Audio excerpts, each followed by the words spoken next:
Mark Stein recently poured a little bit more gas on the Giannis Antetokounmpo trade rumors, naming Miami and Portland as two teams that are trying to jump into the conversation to trade for Giannis Antetokounmpo. Does that make sense? We're going to talk a little bit about that. First, we're talking to Denver and what they're trying to do with Christian Braun, Cam Johnson to re-sign Peyton Watson, and the Thunder have built one of the best young cores in basketball, and I do think we're going to start seeing that be dismantled just a little bit. But is it for the right reasons? We're going to talk about all that plus more right after this.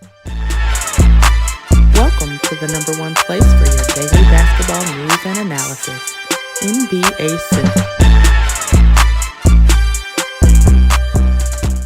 What's going on, my basketball fans? Welcome to another episode of NBA Central, your number one spot for everything basketball related. I'm the host here, Haize, but more importantly, you guys can follow us at NBA Central Pod on every social media platform. Make sure you guys hit that subscribe button. We've got a goal to get into 10,000 subscribers by the start of the NBA season in 26-27. So we have like 4 or 5 months to get there. We want to get to 10K subscribers by then. We can only do that with you guys. About 60% of you guys are not subscribed that watch the channel every single day. So make sure you guys hit that subscribe button. With that said, though, let's go ahead and get into it, man. This is going to be a very interesting offseason. And despite some people in the comment section that like to be contrary, but nonetheless, this is going to be fun. And one of the biggest keys that possibly could fall in this offseason is if Milwaukee Bucks finally decide to pull the trigger on a Giannis Antetokounmpo trade. Everything kind of points to that's what they're doing, maximizing their draft pick this year by not allowing him to come back. The talk around it, even some things that Giannis has said in regards to that could all point to that.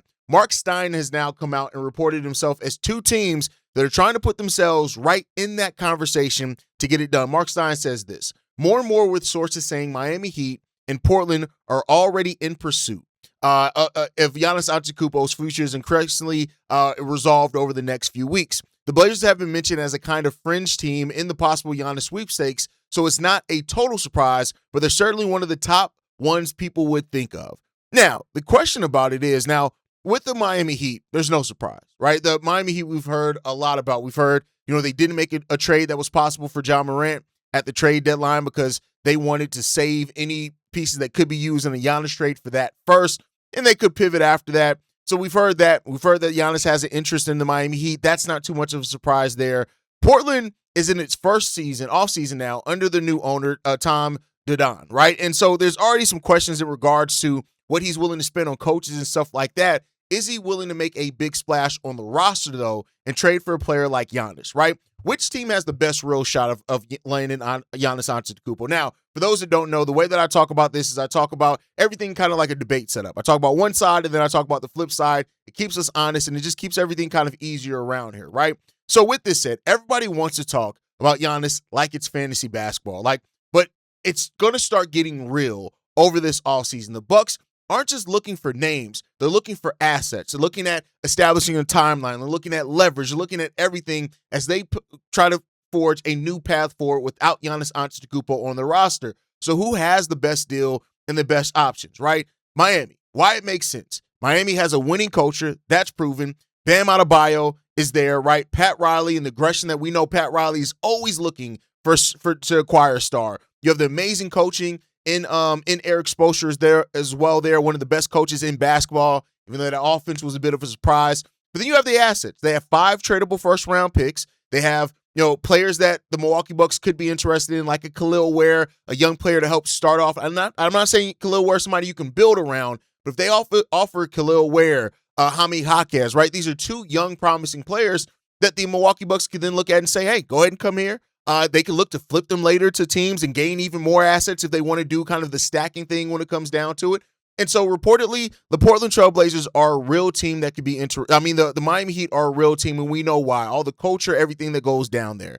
Now, Mark Stein also mentions the Orlando Magic as being a potential fit if the Orlando Magic want to move off their core. Now, the Orlando Magic are an interesting thing here, right? Because they have hired Sean Sweeney as a coach. We know that they're going to try to go all in for it, right? And so the Orlando Magic now become a team that I think you have to look at and wonder, are they going to try? They've already made changes with Desmond Bane. They gave up 4 first-round picks to make that trade.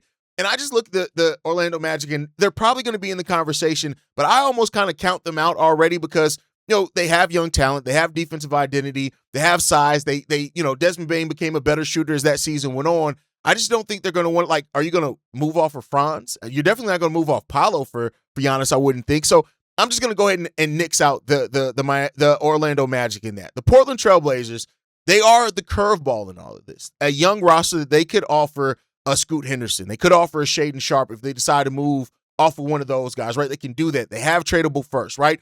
Also, with Giannis, Dame is there. And, even though they didn't really work the greatest in Milwaukee, it's a very different roster makeup and construction with Denny Advia being here as well in Portland. So Portland is, a new ownership group there in Portland. They could want to make that splash, and it is there. Miami is the sexy pick in this one. Orlando may be one of the smartest destinations if they decide to move off their core, which I don't think they do. And Portland is if they get involved in this, it could be sneakily good. They have Drew Holiday. They have Dame coming back. It could be one of those more underrated acquisitions, but then again, is that enough for the Milwaukee Bucks and what they're looking for? That's what we're going to see. That's what we're going to look out for, and we shall see if a move's made. I want to hear from you guys, though. When you hear that Giannis, all this talk, now with Portland, Orlando, and Miami being teams that Mark Stein has brought up as teams that are ready to get into that talk heavily, does that make sense for any of those teams, or do you think there could be an outside team that could be looking to make a move for Giannis Antetokounmpo? Let me know what you guys think on that part down below. With that said, let's get into the next topic.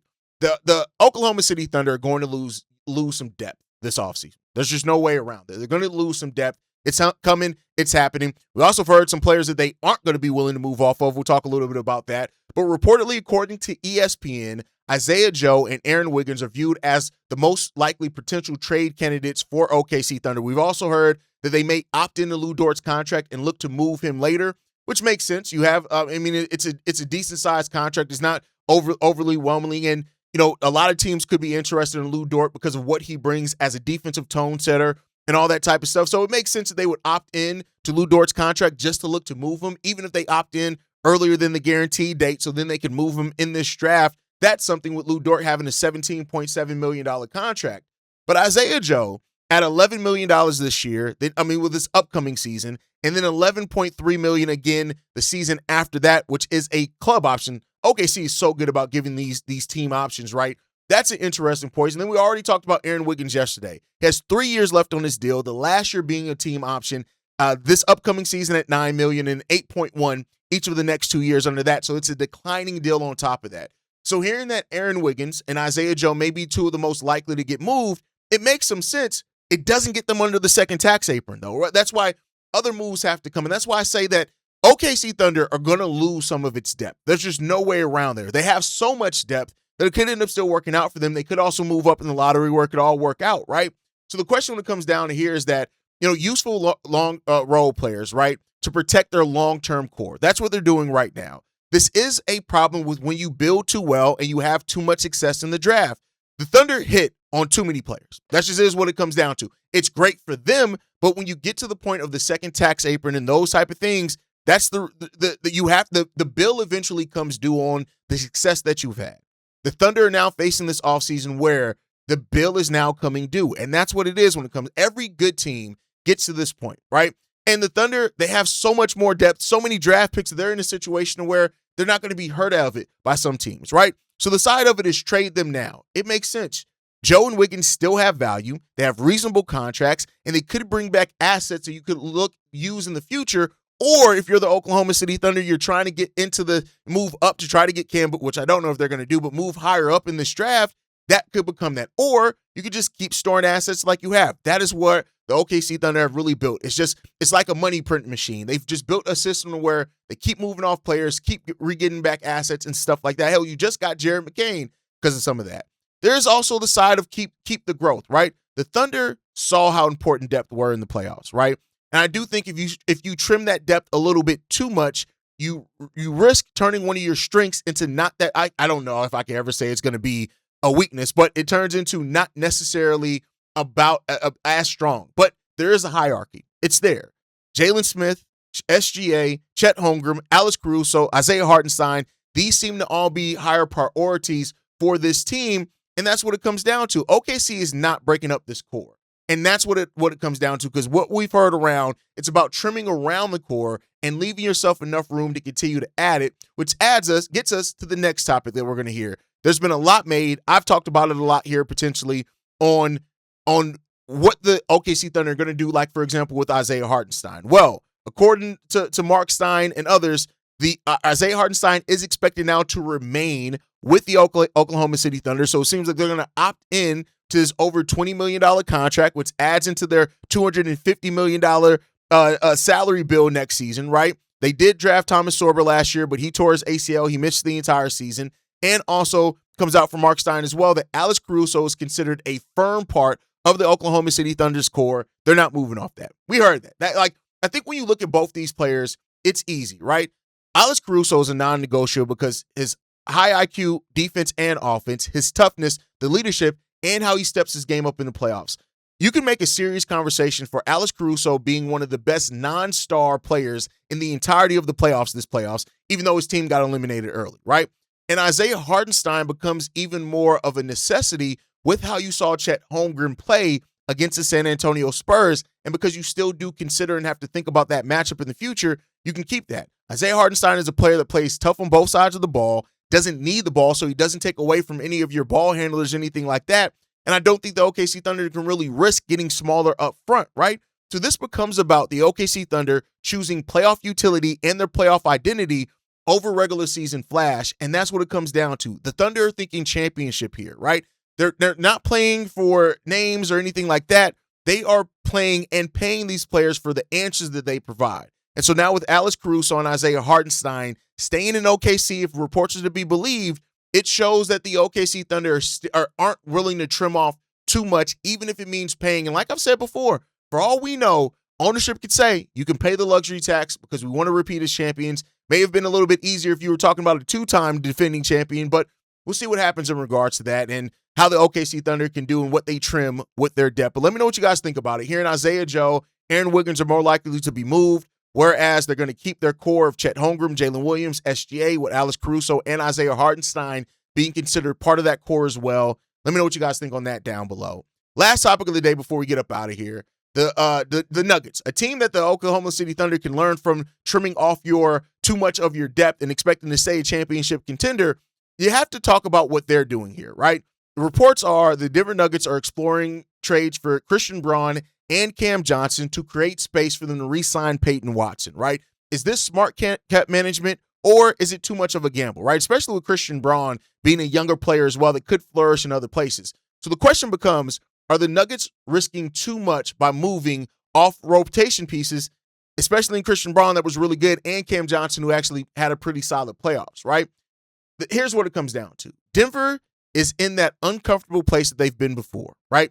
Jokic's window is still open, but the money gets tighter each and every year, and you have an ownership that does not want to pay the repeater tax, right? They're open to pay the tax at least once, but they don't want to pay the repeater tax, right? And so moving Cam Johnson just makes sense. His contract is easier to move.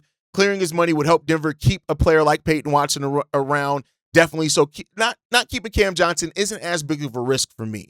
Moving Christian Braun becomes a little bit riskier, right? Because he's younger, he's cheaper, he's really valued reportedly by Nikola Jokic as well, and he's the type of player that you look at and you'll say he's easy to replace, and then when it comes time to replace him, it's kind of hard to replace somebody that brings all the things that he does. On top of, like I said, Christian Braun is still a very young player. Like, I don't think he's begun to even scratch the full surface of who he can be. He's 25 years old, averaged 12 points per game last year, 4.8 rebounds, 2.7 assists. But the thing that makes Christian Braun so good, 51% shooting from the field. He averaged 12 points off 8 shots, so he doesn't need the ball a lot. Now, their three-point shooting dropped from 39% all the way down to 30% last year, which was a career low for him. But you expect for him to get that back up. So trading Christian Braun could be a piece that you end up turning around and look at and saying, we thought we could replace this guy, but we couldn't replace this guy, and maybe not as quickly, right?